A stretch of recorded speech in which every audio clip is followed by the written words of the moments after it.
nous a donné rendez-vous un dimanche matin pluvieux. 2 semaines que son visage, son histoire, font la une de l'actualité. Théo était encore à l'hôpital, très affaibli après l'interpellation violente qu'il a subie. Mais le jeune homme voulait raconter sa vérité. Quand je repense encore à cette histoire, pourquoi moi? Moi, je suis quelqu'un un citoyen très calme. Je n'ai pas d'embrouille avec la police, tout ça, c'est pas mon ressort. Depuis que ça arrivé, c'était les noces d'après la nuit. Lorsque dans 2 minutes, je me reviens en sursaut parce que je repense à ce qui s'est passé. Voilà, lorsqu'à chaque fois que j'ai une douleur, je me revois l'image en tête. Théodore Louaka. Un nom devenu en quelques jours le symbole des violences policières. Avant, c'était juste celui d'un jeune homme de 22 ans sans histoire, passionné de foot, animateur pour les jeunes. Son destin a basculé lors d'un simple contrôle d'identité. Voici le récit de ces quelques minutes de violence.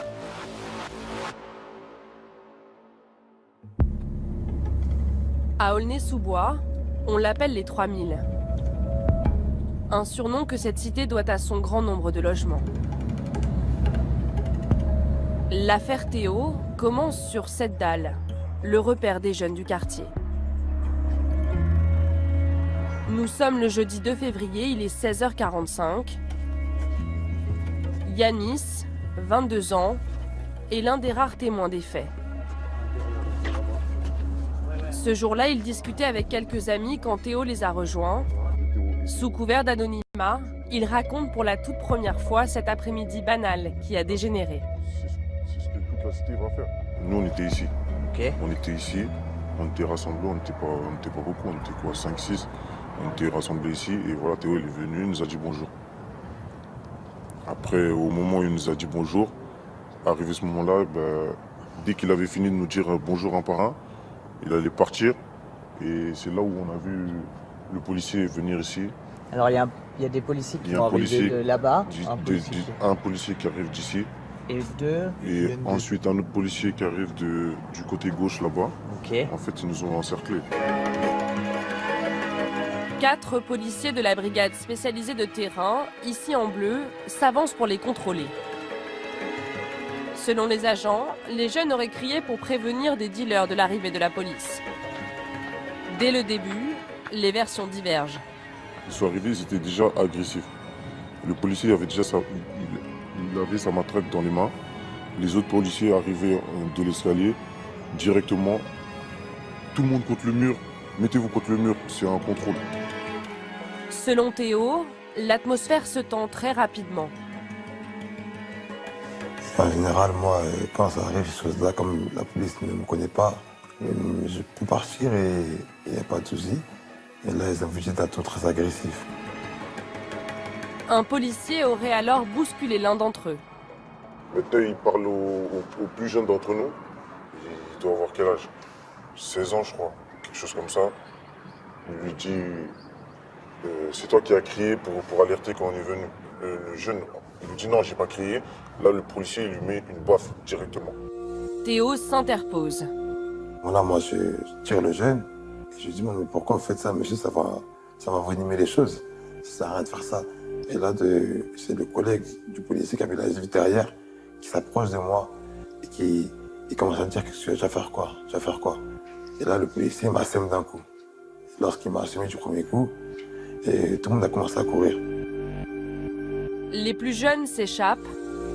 Théo se retrouve seul le long d'un muret.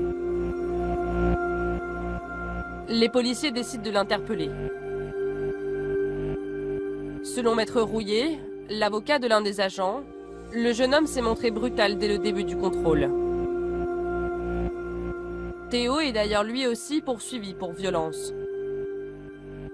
Théo va d'abord se confronter à un des policiers qui va l'éloigner avec les mains et il va se saisir des mains du policier avant que celui-ci ne le repousse. Premier acte hostile à l'égard des policiers. Et dans un deuxième temps, immédiatement après, il va porter un direct du droit à l'un des policiers, et c'est cet acte de violence à l'égard des policiers qui va justifier son interpellation dans l'instant.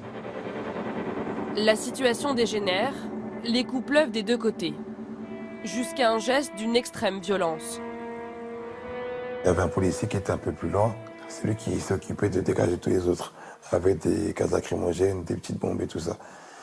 Et ce même policier-là, qui a vu que ces 3 policiers avaient du mal à me neutraliser, et bien il revient vers moi. Je ne me suis pas défendu plus de quoi, parce que je pensais qu'il allait mettre un coup de matraque dans la jambe ou un truc comme ça. En fait, il est venu, il a baissé le pantalon, et il a enfoncé la matraque dans les fesses. Et dès qu'il m'a fait ça, c'était fini. J'étais plus moi-même, voilà. J'entendais tout ce qui se passait, mais j'avais l'impression d'être parti, quoi. La douleur terrasse Théo. Sur cette vidéo amateur, on le voit à terre, quelques minutes après le coup de matraque. Les policiers contestent formellement avoir baissé le pantalon du jeune homme. 3 caméras de vidéosurveillance ont filmé la scène. Les images ont été analysées. En voici la retranscription que nous avons pu consulter. On observe que le policier fait un mouvement horizontal avec son bras droit porteur de sa matraque en direction et à hauteur du bas du dos de Théo. On observe au niveau du caleçon de Théo un mouvement de tissu, puis apparaît une marque sombre, vraisemblablement de forme arrondie au niveau du bas des fesses, qui peut correspondre à une matraque au niveau de la fesse gauche de Théo. Théo dit avoir été violé. Et selon lui, le policier a bien intentionnellement introduit sa matraque dans son anus. Nous avons cherché à connaître la version de l'agent mis en cause. Nous l'avons rencontré, mais il n'a pas souhaité témoigner. Nous enregistrons l'un de ses appels à son insu. Il parle d'un geste accidentel. Bon, l'intention, ça a toujours été de le faire fléchir pour ensuite l'amener au sol et puis l'interpeller. Et puis c'est simplement un geste accidentel. J'ai jamais eu l'intention de faire ça et j'en ai pas eu conscience. Jusqu'à notre arrivée au commissariat, on a constaté qu'il présentait une blessure au niveau des fesses, quoi. Enfin, je vise les jambes, je vise les membres inférieurs. Mon objectif, comme je vous dis, c'est de le faire fléchir et pour mieux ensuite l'amener au sol. Voilà, c'est juste ça. Si je porte un tel coup, je sais très bien les conséquences. Hein. Jamais je vais porter un tel coup, c'est vraiment quelque chose d'accidentel. Le policier est aujourd'hui suspendu et mis en examen pour viol. Ses 3 collègues pour violence volontaire. Les avocats de la défense réfutent l'idée d'un geste intentionnel. Aucun élément du dossier ne permet d'imaginer qu'il ait posé un acte volontaire. Non pas frappé avec une matraque, il le fait volontairement, délibérément, il exerce un point de compression, il veut exercer un point de compression sur ce garçon, mais rien dans le dossier ne permet d'imaginer qu'il l'a fait volontairement pour violer, pénétrer sexuellement, délibérément ce garçon. Mais vous comprenez que cette notion de viol accidentel, elle choque un petit peu? Qu'est-ce que vous voulez que je vous dise? Je crois que c'est compliqué de toute façon d'imaginer pour quiconque un acte de viol accidentel, et c'est pas de cela dont je parle. Ce que j'explique très simplement, c'est que ce policier a pu porter un coup délibérément et atteindre une zone qu'il ne voulait pas. C'est tout à fait possible. Comment un geste d'une telle violence a-t-il pu se produire? Pour le comprendre, nous sommes allés assister à un entraînement de bâton télescopique de défense. À distance! C'est le nom officiel de cette arme que nous présente Héloïse, policière municipale et formatrice dans la discipline. Au sol! Ce n'est pas une matraque, c'est un bâton télescopique avec un grip, une section médiane, une section terminale et un type ou une pointe. C'est un objet standard utilisé par la police. Voilà, celui-là fait 50 cm. C'est la taille réglementaire en police nationale et en police municipale. La frappe se fait à 45 degrés. Pour éviter le danger, il y a certaines précautions à prendre. On ne frappe jamais dans les zones dites rouges, c'est-à-dire la tête, tout ce qui est ligne de vie, jusqu'ici, partie génitale, et la partie colonne, partie dorsale. Voilà. On privilégie les membres supérieurs, membres inférieurs. Maintenant, ça, c'est sur le tatami, à l'entraînement. Sur le terrain, Quand on utilise son bâton télescopique dans le cadre de la légitime défense, on frappe là où on peut. Les policiers d'Aulnay-sous-Bois ont tous été formés à l'utilisation de cette arme. Ils doivent en connaître les gestes techniques. Quel regard vous portez par rapport à ce qui s'est passé à Aulnay? Est-ce que ça vous semble plausible qu'un bâton comme celui-ci puisse s'introduire malencontreusement? Je n'ai aucun élément qui me permette de faire de commentaires sur cette affaire. Les accidents sont fréquents avec cette arme? Nous, on n'a pas d'accident. Mais enfin, je sais pas. Là, pour le coup, non, Vous avez entendu parler d'accidents régulièrement? Non, vraiment. Enfin, il n'y a pas de commentaire par rapport à cette affaire. Le coup de matraque serait intervenu seulement 2 minutes après le début du contrôle d'identité. La fin de l'interpellation a été vue par des millions de personnes sur ces vidéos filmées par une habitante du quartier. On va mettre debout. Et là, je demande au policier, est-ce que je peux récupérer ma chaussure? Et il y a un policier qui tire dedans et dit, tu ne récupéreras jamais ta chaussure.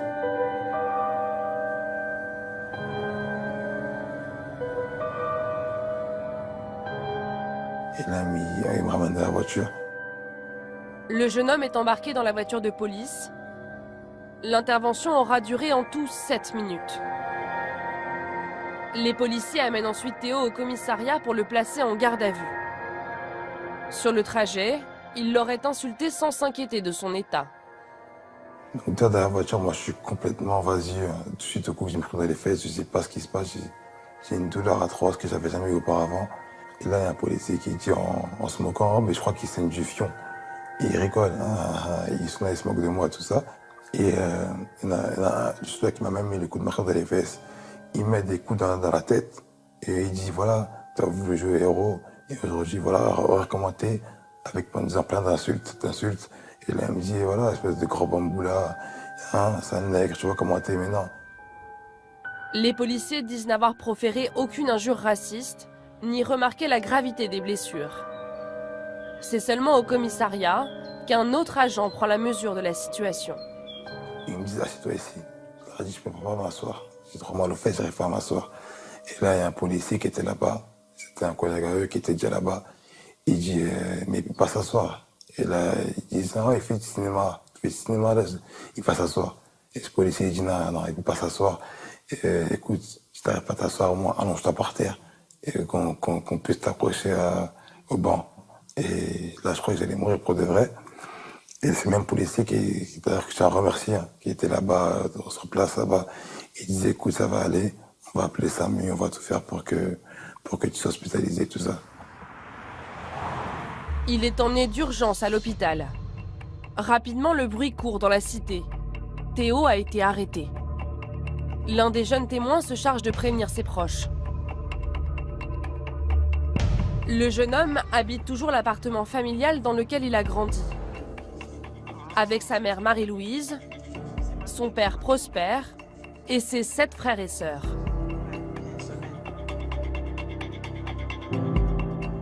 Éléonore est avertie la première. Je rentre du travail, dès que j'arrive, il y a un jeune homme qui vient me voir. Il a les yeux rouges, je comprends pas, je dis qu'est-ce qu'il a? Il a les yeux complètement rouges. Il me dit, écoute, désolé, en fait là on s'est fait contrôler, ils nous ont alignés et ils ont giflé un petit. Et en fait quand tout le monde a fait oh, Théo s'est interposé, ils ont embarqué Théo, ils l'ont tabassé. Mais quand il m'a dit tabasser, j'ai compris que c'était pas une caresse, hein. Il est bien tabassé, je l'ai compris tout de suite. Et ils m'ont dit, on n'a pu rien faire. Et tout ce qu'on a récupéré de Théo, ils m'ont donné une basket de mon frère. Donc le lendemain, après le travail, j'ai quand même mon téléphone sur moi pour savoir ce qu'il en était. On m'envoie 2-3 photos de lui, je vois qu'il est défiguré. Mais pour moi, on parle de tabassage. Ok. Donc j'arrive à l'hôpital pour le voir, parce que depuis 2 jours, je ne l'ai pas vu. Quand j'arrive, il y a l'un de mes frères qui me prend et dit, écoute, il est là, mais le chef d'inculpation, c'est le viol. Alors là, je ne comprends plus rien. Je me souviens directement, je me dis, qu'est-ce que tu me racontes? Il me dit, il y a l'un des policiers qui a mis la matraque dans les fesses. Et là, je m'écroule. La famille ne réalise pas tout de suite que quelque chose de très grave s'est passé. On m'avait dit que c'était une blessure à la fesse. Je demandais une blessure à la fesse, il me fallait une intervention. On m'a dit oui, la blessure elle était profonde. Mais comme c'était à la fesse, je me suis dit ça ne serait pas, c'est de la chair. Ça ne serait pas facilement. Je ne savais pas que c'était ce qu'on a eu par la suite. Donc ça, on a appris le lendemain. Comment vous êtes senti quand on vous a expliqué? Là, j'attendais plus ce qu'il disait. J'attendais plus ce qu'il disait. Moi, j'ai pleuré seulement. Il y avait seulement les larmes qui coulaient. Je l'attendais plus. J'attendais plus ce qu'il disait. Le compte-rendu médical de Théo fait état d'ecchymose au visage, mais surtout d'une importante blessure causée par la matraque du policier. Plaie longitudinale sur près de 10 cm de profondeur du canal anal et du bas rectum. Les lésions constatées ce jour justifient une interruption temporaire de travail de 60 jours sous réserve de complications. Les conséquences médicales sont lourdes. Théo souffre et il a perdu une partie de son autonomie. J'ai une poche ici. Voilà, j'ai des douleurs que j'ai jamais eues auparavant. Voilà, que de savoir que je peux même plus aller faire mes besoins naturellement. C'est plus moi qui décide. Tout ça, ça me choque. C'est des choses, voilà, qui me chamboulent vraiment. Théo ne sait pas encore s'il gardera des séquelles. Dans la cité, son histoire a délié les langues. D'autres jeunes ont décidé de témoigner des violences qu'ils auraient subies, comme Mohamed. 4 jours avant l'agression de Théo, il dit avoir vécu lui aussi une interpellation musclée. Selon lui, les policiers le forcent à rentrer au rez-de-chaussée de cet immeuble lors d'un contrôle d'identité. On le voit sur cette vidéo, filmée par un passant. Arrête l'ancien, voilà, c'est pas bien, c'est pas comme ça les gars, voilà, c'est pas comme ça. Là, il est gueudin. Voilà, c'est pas comme ça les gars, c'est pas bien. C'est le condé là. Moi, il dit, je recherche quelqu'un et tout. Pour pas qu'on voit, parce que là on voit, pour pas que je sois filmé, on ramener là. Ok. Parce que là, il y a... Ah oui, on voyait les... On voit les autres, tu me voyais, toi. Ok. Dans ce couloir, il aurait vécu plus de 30 minutes de calvaire. J'ai commencé à me porter plusieurs coups au visage, au ventre, au dos, partout, ça me tapait partout. Je suis déséquilibré là, je tombe par terre. Je n'avais plus d'équilibre, j'avais les mains dans le dos, menotté. Je suis par terre, je reçois des coups au visage, des coups de pied. Là, j'ai même pas mes mains pour me protéger mon visage, c'est-à-dire tous les coups sont portés dans mon visage. C'est pour ça que j'avais le visage tout gonflé. Sur la route au commissariat, je suis assis par terre, il met son pied sur ma tête. Il m'insulte, il me traite de salope, il me dit que t'es une salope, il me traite de sale noir. Le jeune homme est amené au commissariat d'Aulnay-sous-Bois et comme Théo, il finit à l'hôpital. Son visage porte les marques des coups.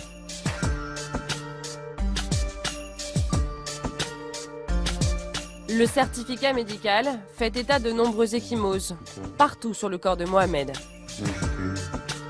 Entraîne une incapacité totale de travail au sens pénal de 5 jours.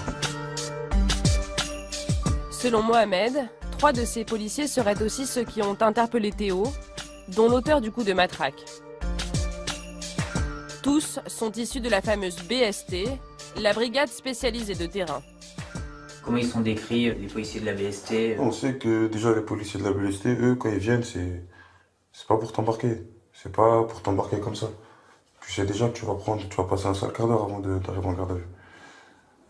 C'est qu'ils ont une habitude... J'ai une réputation, cette habitude-là, de frapper les gens. Je suis pas le premier qui frappe dans ce quartier. Ils ont déjà frappé d'autres personnes et il n'y a jamais eu de suite. Comme je dis ici, j'ai pas porté plainte, personne n'a porté plainte. Ça veut dire c'était toujours sans suite. La police, elle, avait porté plainte contre Mohamed pour violence et rébellion. Le parquet de Bobigny vient d'ouvrir une enquête sur ce qui pourrait être une autre affaire de violence policière. Une nouvelle fois, c'est la responsabilité des agents de la BST qui est mise en cause. Cette brigade a été créée en 2010 pour lutter contre la délinquance. Mais selon cet ancien policier, syndicaliste, l'unité d'Aulnay-sous-Bois n'a pas les moyens d'assurer sereinement sa mission. Alors s'agissant de cette brigade spécifique de la BST à Aulnay, premier point, effectivement, elle n'est pas à niveau. Elle devrait être constituée de 24 fonctionnaires. Ils ne sont que 18. Et aujourd'hui, pour tout un tas de raisons internes, on a un déficit de formation, particulièrement dans cette unité-là. Il y a trop peu de fonctionnaires qui sont formés. Qu'est-ce que vous savez de ces 4 policiers qui ont interpellé Théo ? Écoutez, ce qu'on sait sur ces policiers, ce sont des policiers qui sont relativement jeunes dans la police nationale. Hein. Certains ont été titularisés depuis simplement 1 an. Ça ne veut pas dire que ce sont des mauvais policiers, aucunement, hein, mais en tout cas, ce sont des policiers qui ne sont pas très anciens dans l'institution.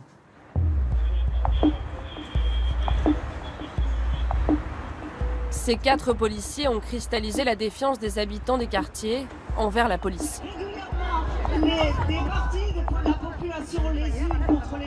Le prénom de Théo vient s'ajouter à ceux de Zied, Bouna et Adama, morts lors d'interpellations.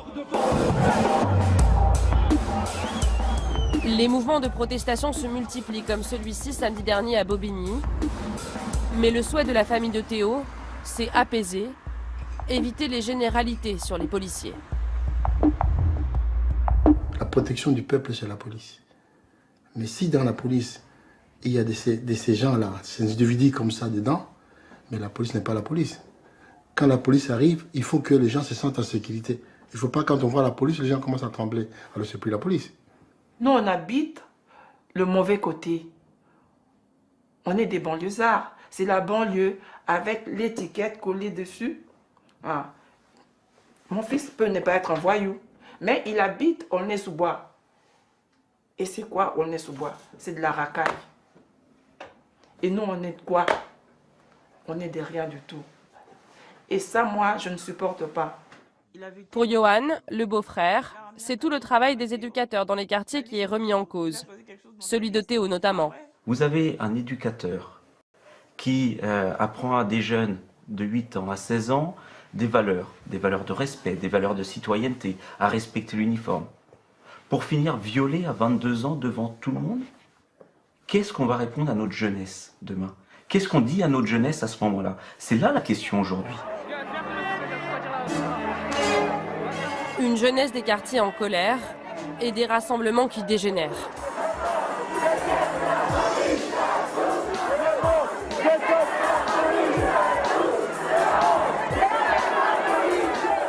À Bobigny, quelques voitures brûlées et une trentaine d'interpellations.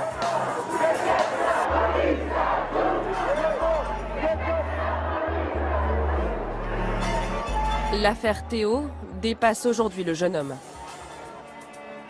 Moi, j'appelle le calme parce que je veux que les gens que j'aime, les gens qui me soutiennent, même les gens qui me donnent de la force, restent en liberté. Que je puisse les remercier en personne lorsque je sors d'ici. Je ne vais pas aller voir au parloir, tout ça, ça me rendra triste, moi. Je veux qu'on soit tous ensemble, tous unis, et qu'on laisse la justice faire son travail.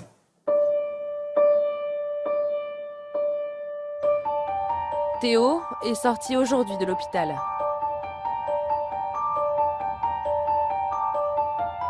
Il espère retrouver sa ville apaisée